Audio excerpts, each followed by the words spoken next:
Welcome back to Trans Connections, everyone. I'm your host, Allison, and my guest today is definitely not new to the podcasting world.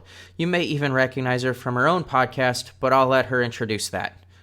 Without further ado, why don't you introduce yourself to the listeners? Hi, I am Gen Giggles. You may know me from We Happen to Be Trans, and I've been on a few other spots. So yeah, that's who I am. You can find me everywhere as Gen_Giggles. I don't do Facebook, but Instagram, Twitter, and TikTok. That's where you'll find me on my handle. Awesome. Well, thanks for coming on today, Jen. Kind of just start with, you have a story to share. What do you want to tell everybody? Well, I mean, being trans is so unique to each of us and our own experiences, kind of thing. I like to tell my story because it might connect with someone else's experience, and they might, learn or hear something that, hey, that sounds like me. I can do that. That makes sense. So, yeah, the youngest I can remember, I was about 2, and I took a pillowcase, pulled it up to my armpits, turned to my mom, and said, "I'm Smurfette." That is awesome. Sometimes we don't get the language, boy, girl doesn't make sense, but sometimes you find ways to express yourself, and I did. That is an awesome story. I don't know that I have one quite like that. So yeah, that's my earliest memory of having anything to do with not being gender conforming. I love that. That is amazing. You do a lot of other so like you mentioned your trans or your We Happen to Be Trans podcast. You do a lot of things with that type of idea. Talk to me a little bit about that thought process of We Happen to Be Trans. So the phrase and concept is Victoria Maximus's. Victoria and I connected through Kaylee. Actually, Kaylee Cake, our third partner on the show. She had a Discord for a while that was about connecting in community as a way of, trying to get some trans people together. And things came up in her life and she couldn't manage it, and so it kind of fell apart on her side. And the Discord didn't last. But then again, lots of Discords that gain lots of people really quick don't last. So it wasn't. And during that, we would try to connect and set up a podcast. And Victoria's idea and the name and the feeling of it was We Happen to Be Trans, because we talk about pop culture on the show. That's all we talk about. We don't talk about being trans. We talk about trans topics and trans subjects. Like, we've talked about the show Euphoria at least 4 times, 3 times, something like that. It's a great show. We love it. But it's not the only thing. We were on releasing basically weekly for over a year. We're on a bit of a hiatus as we record season 2 and try and get the backlog of episodes up running. But we talk about video games and graphic novels and movies and TV. Victoria's obsessed with the 90s. So we've had we've had Michaelaville on to chat about the Teenage Mutant Ninja Turtles. We've done episodes with Neela Karasik. You'll find her under Karasik Park.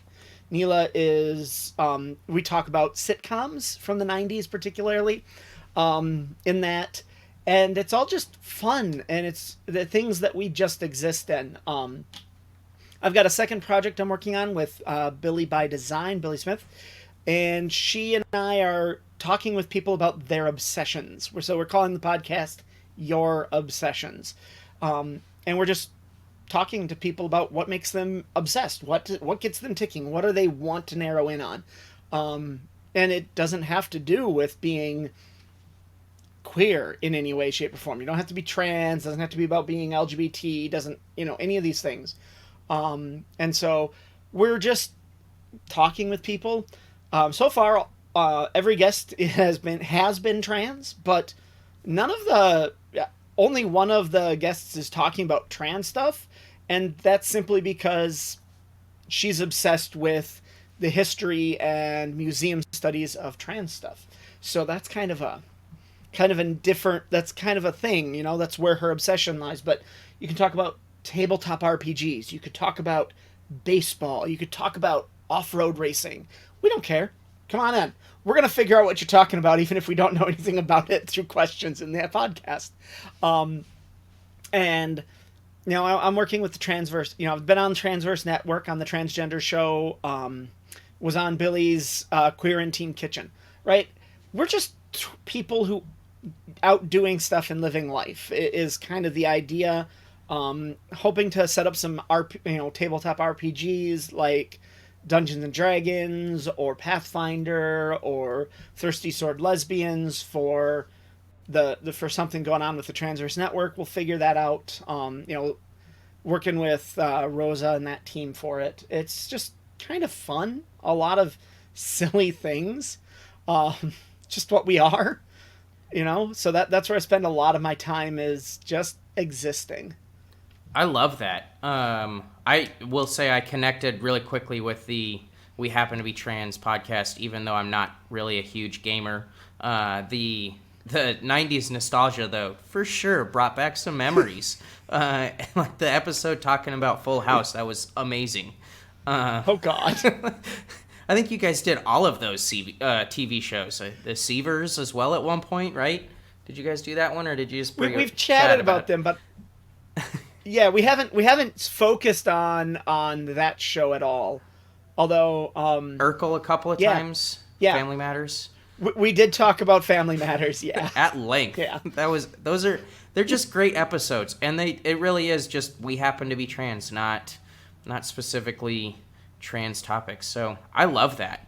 Do you have any stories or any experiences to share that might be like related to like coming out in those types of worlds or environments?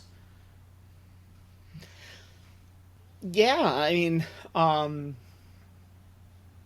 kind of a sci-fi junkie and a geek beyond all belief. I mean, you can see if you're doing it. There's Dr. Daniel Jackson on my wall there from Stargate SG-1.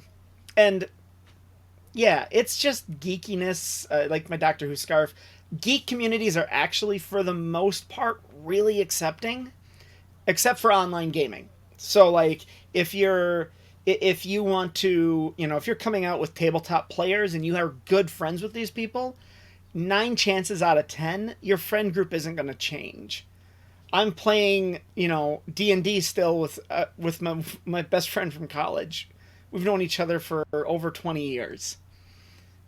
Just playing games together constantly, going out and having beers, all kinds of the same stuff that we always did. And I, and in the world, it's still the same stuff. It's always, geek communities are a little different, because we're always viewed as kind of abnormal until like the last 10 years or so, when Marvel movies really became the big thing.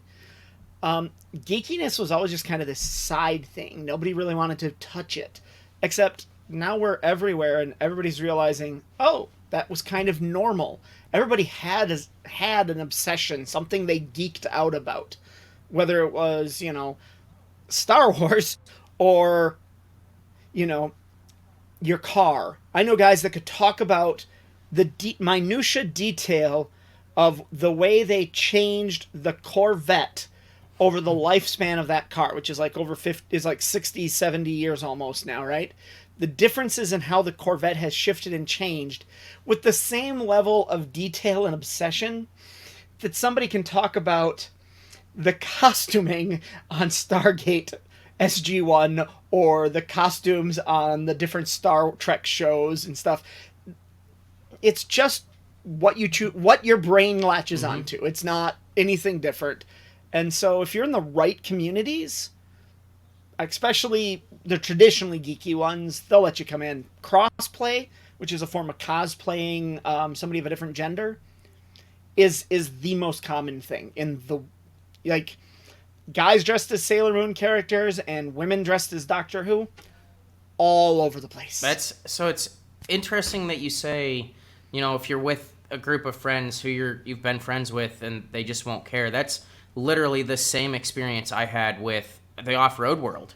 And Allison has seemed to find in our previous episode, you know, the same exact thing. It really doesn't matter if you've got friends, and I've said this before on this cast even, you know, the people who care don't matter, and the people who matter don't care.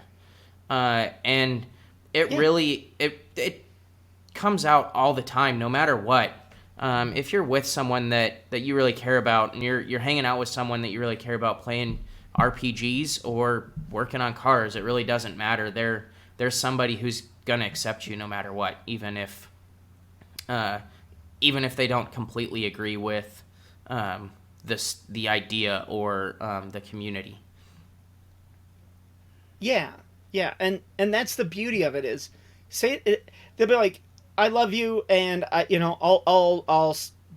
do your name, I'll treat your pronouns right, they treat you right, and they start to figure it out. Like, they figure out their friend, and then they start to figure out the communities and the stuff around, and they're like, wait, you're all just normal people. Why does everybody, do this stupid shit? People figure it out because we're just normal people and we exist in their lives. Yeah, we just happen to be trans. Exactly. Exactly. I do love that idea. I think that it's a great principle, and like even there's several of you guys, like Billy does the quarantine kitchen, which I think started as because of quarantine, we're just gonna do cooking, and then it turned into like a big production almost every week. And I mean, I haven't watched too many of them just because they tend to happen at times that I'm not available to watch, and I'm not a huge fan of watching those recorded lives. They tend to drag on a little bit, but I think it's a really great principle and great idea. We all do things. I do off-roading. I do photography on the side. That has absolutely nothing to do with being transgender. I don't play video games. I'm kind of into the Marvel movies, but more just on like the surface level. I love that they're available for people to watch, and I love they did a great job with all of those series, and I wish that DC would figure out a way to do it just as well. The reason I have my own opinions on why DC can't. I love that.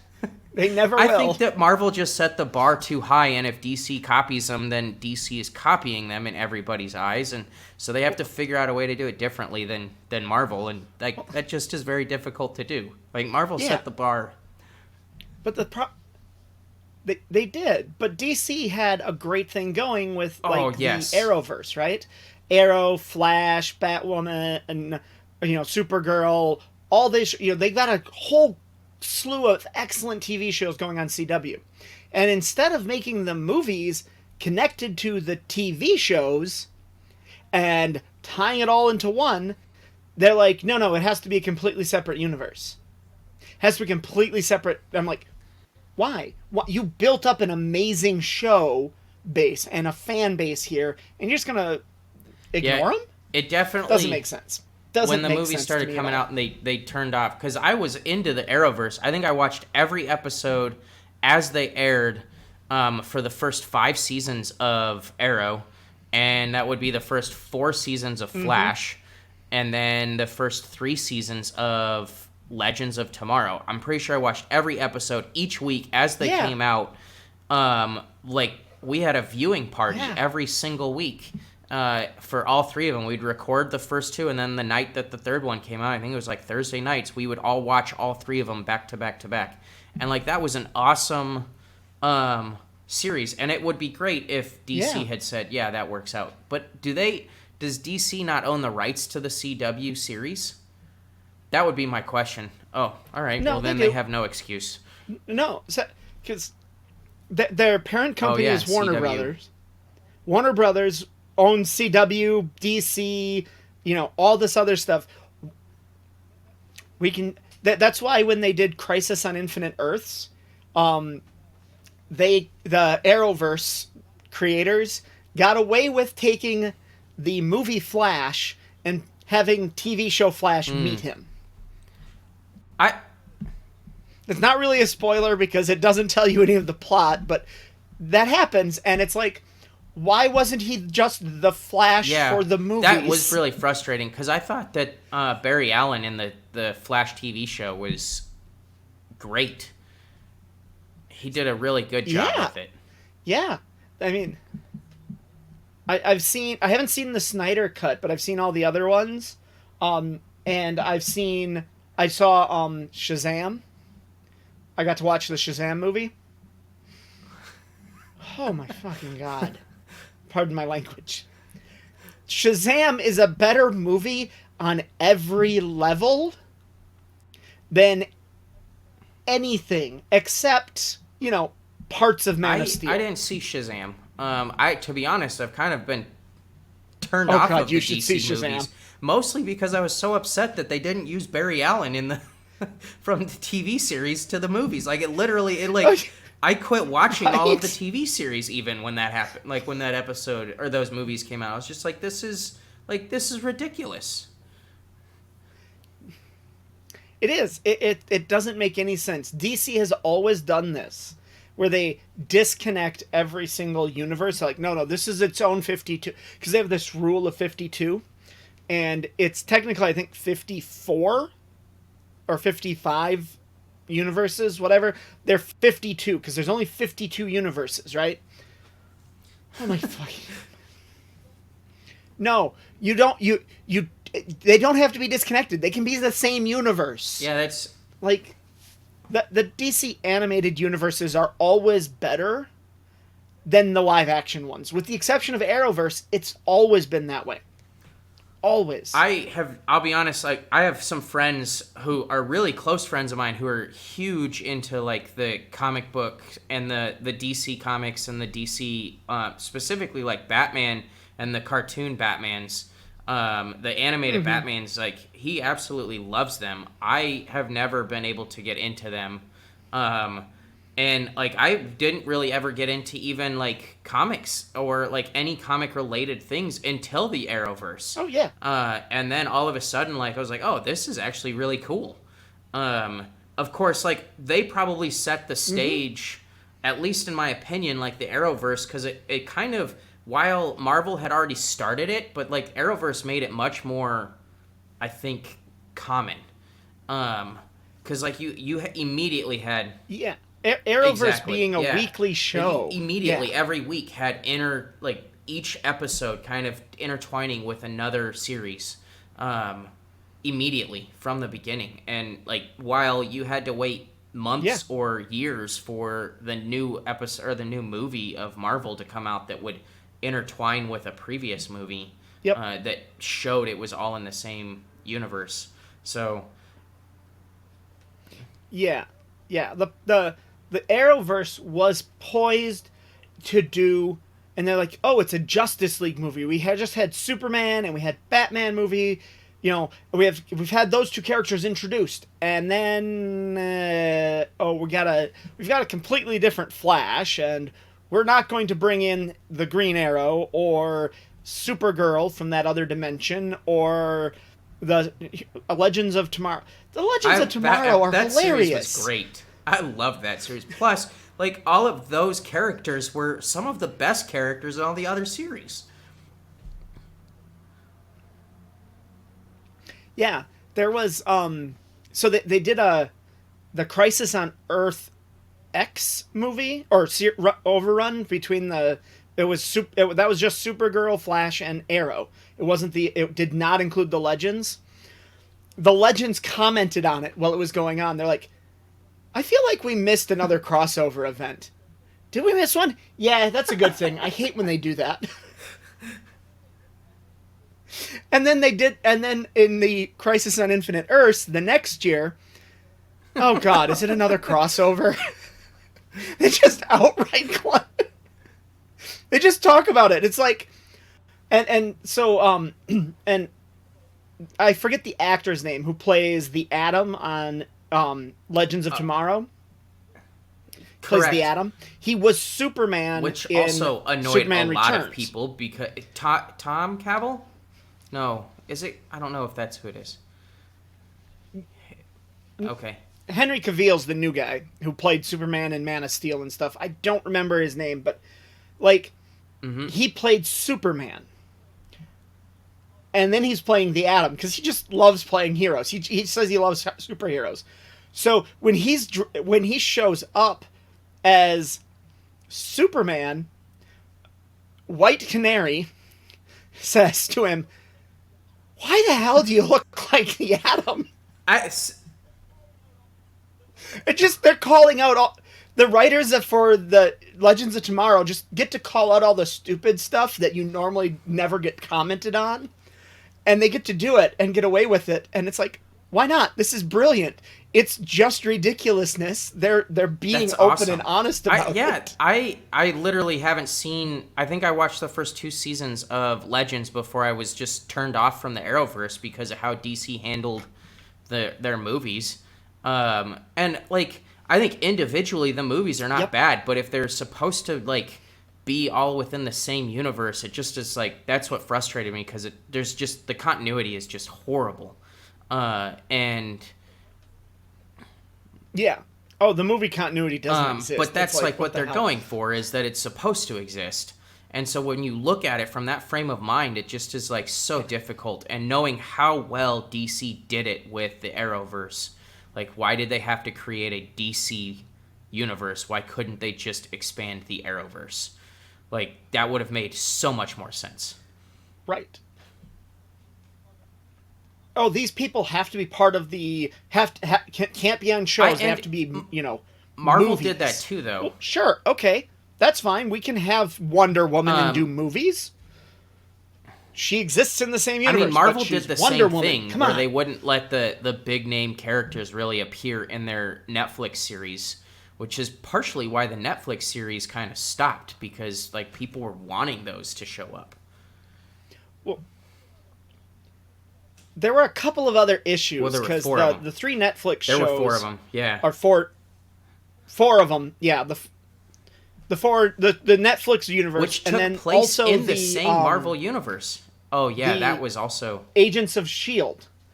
Well, and the Agents of S.H.I.E.L.D. stuff were all tied to Joss Whedon, and Whedon had some major issues going between his studio and the Marvel Studios, which resulted in Agents of S.H.I.E.L.D.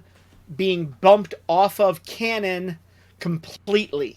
Like, not even like, oh, here's the first 3 seasons were canon, and the later ones weren't. No, like, it's not canon at all.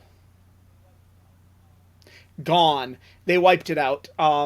We're still not sure if Agent Carter is canon or not. That one was tied to Joss Whedon, which might have bumped it from the MCU canon. And the Defenders TV shows, those exist in the...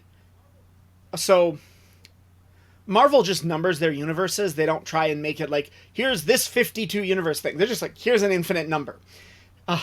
So the MCU is universe number 19999. 20,000 is never used, and I don't know why, but they don't use it. I don't know. There's some cartoons and stuff that are tied in like around that number, so they bump a little bit, but like 20,001 is the Defenders universe from Netflix, the Netflix shows. So they are literally an offshoot of the MCU, and now we have a new universe. And with the way things are going in Loki, we might get those brought back into canon by creating a multiverse around them and saying these are all part of the multiverse of the MCU, but not in the main story. I'm excited about Loki for sure, which is interesting. Loki has been really We'll fun see what to happens. watch. Oh God. I mean, you want to talk about potential LGBT opportunities as well with Oh God. Openly comes out as openly bi right in episode 3. Just oh yeah, I'm bi. Multiple Lokis being different genders even at that point, which is also like, well, yeah, and there's hints that Sylvie is trans. Okay. I think I had heard or I read something or heard something about Loki because being not non-binary. Yeah. Being non-binary, which... Well, Loki's gender in the official file is fluid. So, I basically, when you look at the TVA file in episode 1, it says gender fluid. But Sylvie does not go by Loki anymore. She says, "Don't call me that. I don't go by that name would anymore." Very much have a trans feeling to it. Nobody wants to get dead named. Right. So it's kind of like, oh, she doesn't want to be dead named. That's the feel of the way she does it, and I love it. But now that you say that, it makes complete sense. I just felt like it was more of a, hey, like, I don't want to be associated with you. You are beneath me. Don't call me Loki. I have evolved past that. But that whole idea of, like, dead naming her, even, like, that in itself totally makes sense. Be interesting to see how Marvel moves forward with that. I mean, people have been calling for Disney to make a much more prominent LGBT character. Loki would not be a bad option. Yeah, but unfortunately, Loki's done. So that would at the end of the show. We're not looking at any further. I mean, Tom Hiddleston like as Loki content. Marvel still could make a change to that, especially with this TVA idea. Like, how hard would it be to throw this variant back into the timeline and say, "Hey, here we go, I'm back." So it's there's still some possibilities. I think though what we're gonna see is Kamala Khan is hinted at being bi in the show or in the comics. I mean, and her show is coming out. Okay. She's Miss Marvel, or the new Miss Marvel, because originally Miss Marvel was, Carol Danvers, and then she and Carol herself is hinted at being lesbian in the comics, although sometimes it's more bi because she does date men. In some of the universes, it's hard to say what they'll do. I suspect we'll see a lot more queer characters in the next 5 years from Disney, like outright just, here's somebody who we know is gay, is openly gay. Because if they bring in North Star, no, okay, everybody's going to revolt if he isn't but gay. Like, when I think of like what you're talking about is like Disney openly saying like, here is a LGBT character. What I think is like currently we have like Frozen and Elsa where everybody is guessing that she might be lesbian, but like there's no official nothing official from Disney, and Disney has chosen to be completely quiet about it, opposed to coming out outright and saying no, she's not, or yes, she is. Which leaves so much room for interpretation. So it would be nice for Disney to come out with something. It would be much better to see not just Marvel movies, but like having You know, because Pixar, we have a lesbian character. That particular character is a troll who is a cop in the background of Yeah, I think Onward. I I don't think was like the name of the movie. Yeah, Onward. so out of the picture even at that point in that movie. Like I've seen that movie several times. I have Disney Plus. I've watched it a couple of Yeah, times. I think it's a great family movie for sure. Like yeah, the story behind it is a great movie. But no, they like that was like an afterthought to add that in and say, "Oh, well we have this character." Like no, you don't. yeah. Well, I mean, Pixar put it in there, and that they got away with it. They were trying to get away with it. I think was the thing, because the the the ties between Pixar and Apple have always been strong. And as much as I hate Apple as a corporation, I despise them as a corporation in every way possible. Oh yeah, for sure. They've always been pro LGBT. Always. They have never shied away from that. And so I think because they have tried to slip in things that might hint at their character being queer in some way constantly. It's just, like Inside Out. Everyone else's heads, when we see everyone else's heads, there's all one gender. They're only one gender. Only one gender. Only one gender. All of them. And yet, inside our lead character's head, I she haven't has seen that 3 movie women actually. and 2 men. I've meant to watch it several times, but I have not actually seen it yet. So I need to turn that one on for sure. Yeah. Yeah. So it leaves people speculating, and so it's Pixar is doing little things, and that's why Pixar Yeah. gets away with it, because it's not a Disney mainline movie, despite how big Pixar is. Because they can just be like, "Oh, that's our Literally Pixar studio. every They major do that movie kind of thing. made They in the can get last away with 15 to saying 20 that." years for Disney has had Pixar's name attached to it that wasn't Marvel. like, I know.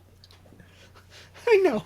Right? Aside from Frozen, right? So Tangled, Frozen, you might toss in no, I wouldn't toss that the in. Princess and the Frog, because because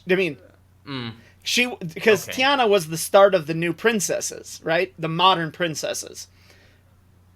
So you got Yeah. Tiana, who is a strong, independent woman who does things on her own. Like, literally, that's what she is. And it's really annoying that her movie doesn't get more hype. It is unfortunately Kind of not as Disney's good of a first movie. attempt at moving forward Just past really the isn't. the old guard.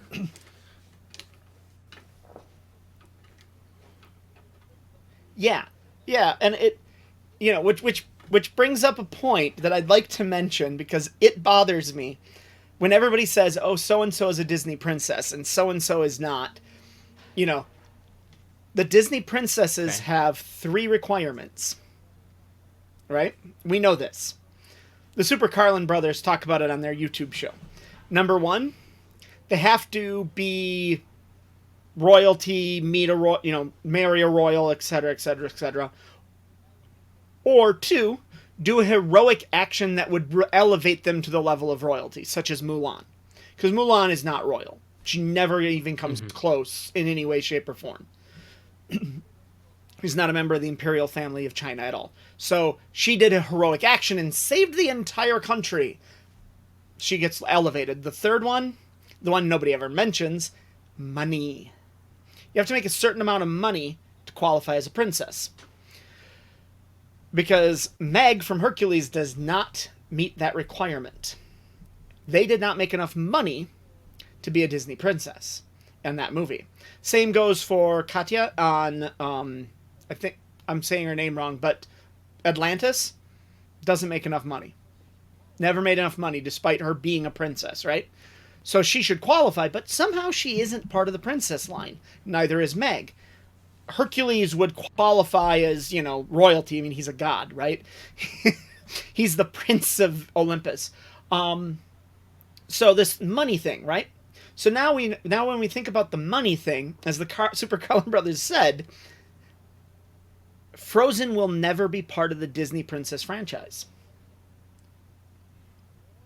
Because Frozen alone made more money than all of the other princesses it's still probably combined. Raking in more money than all the other princesses combined.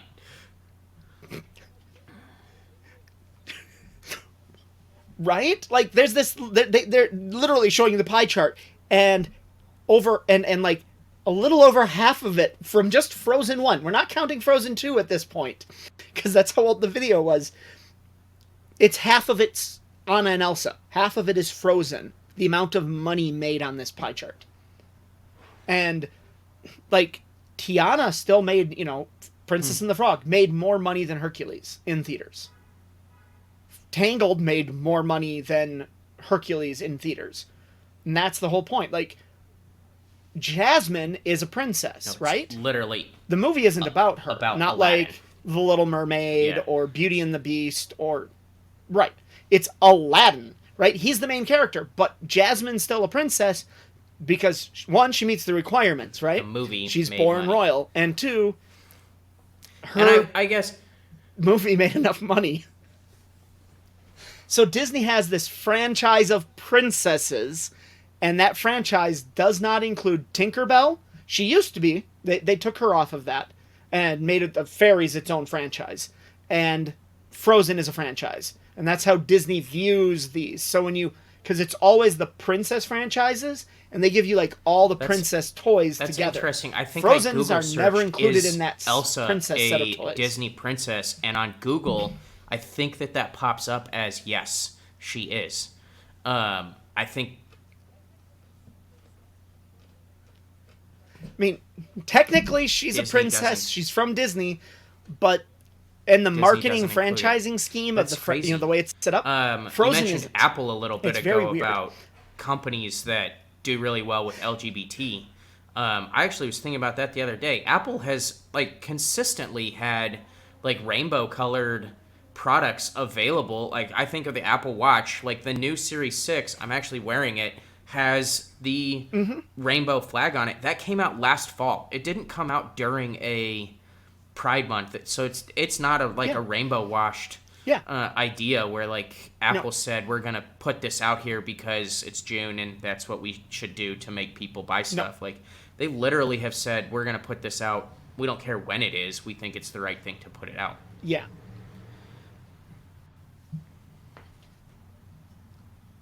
Well, yeah, and I'm forgetting the current CEO's name, Tom something or other. Tim Cook. So when Steve Jobs died, Tom took over, right? Or Tim. Yeah, Tim Cook. Tim took over. Mm-hmm. Tim has been involved in Apple since the 80s. He's been there since like very early on. He's part of the reason the rainbow apple was a thing as part of the logo in the 80s. He's been major in their marketing scheme. Tim Cook is an openly gay man. He has had his fingers in making Apple dance to an LGBT agenda since day one. Unfortunately, they're not great at sharing their money. They're a horrible company. They're a horrible corporation in every way possible. But they've always been proudly supportive of the LGBT community, which I can't fault people for loving Apple products. I'm a huge fan of the Apple products at this point. I used to hate the company. hate Apple products. I was all about Android, all about Apple, or all about like Mac computers, not Macs, Windows, and all of that. And recently, I've gotten more and more Apple products, and they just work so well together. So I love that about them.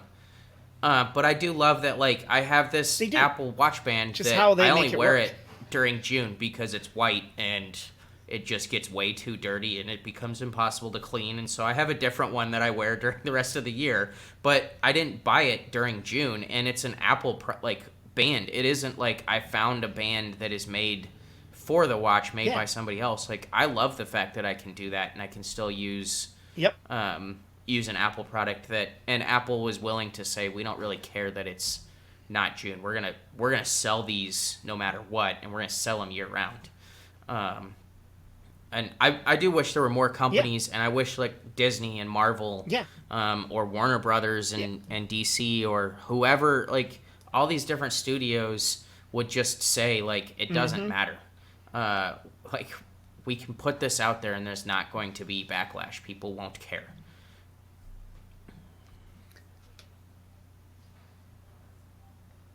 Yeah, I mean, like, Wonder Woman is a bisexual. She's openly bi plus in the comics, right?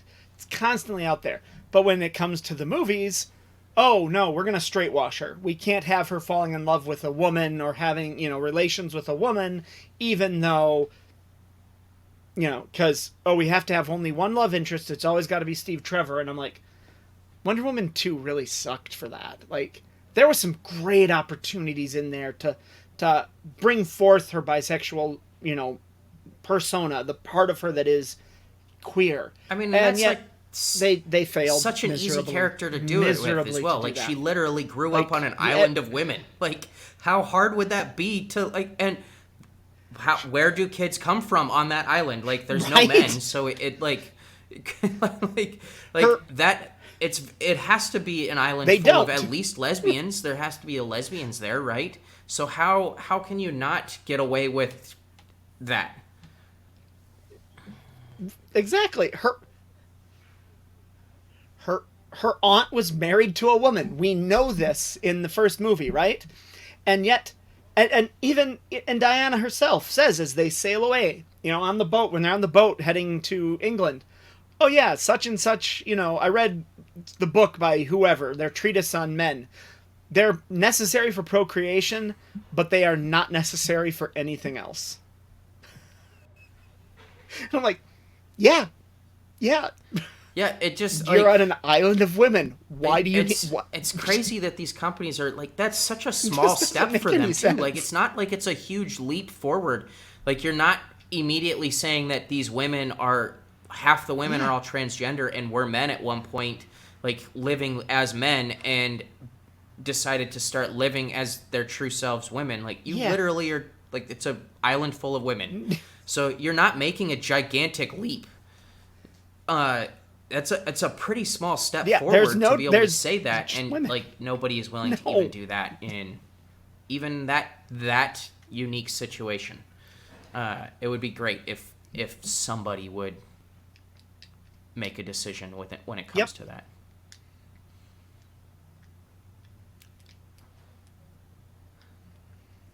Yep, it'd be great, but they still won't. I don't think we'll see it in I think Marvel will do it within the next 5 years. I don't think DC will do it on movies anytime soon. Yep. Because we have queer characters on the the Arrowverse, no questions asked. I mean, outright that like starts in season 1 or 2. That look, here's a season 2. Here's a queer character. Arrow, oh look, there's another queer character. There's another queer character. Canary. Start popping up. Literally was. Yeah, but literally was lesbian. Laurel. Yeah, White Canary later, yeah. No, because Laurel was Black Canary. Sarah... Oh, that's right, Sarah. Not Laurel, Sarah. Sarah, the white... She's bisexual. Yeah, she's openly bisexual. And she's hooked up with... She's exactly. Part of the League of Assassins, and her girlfriend is a lesbian. Open. And it, like, how come they can't say... I don't understand why they're so afraid of doing... Like, those series had to have made them as much money as any one of those movies did. And it was a full series. Oh, God, yeah.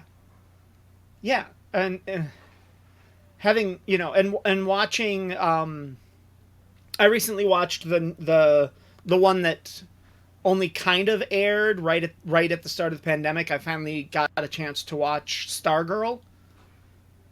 And I'm like, there is so much ripe queer content that you can put into this show because it's set in a modern high school.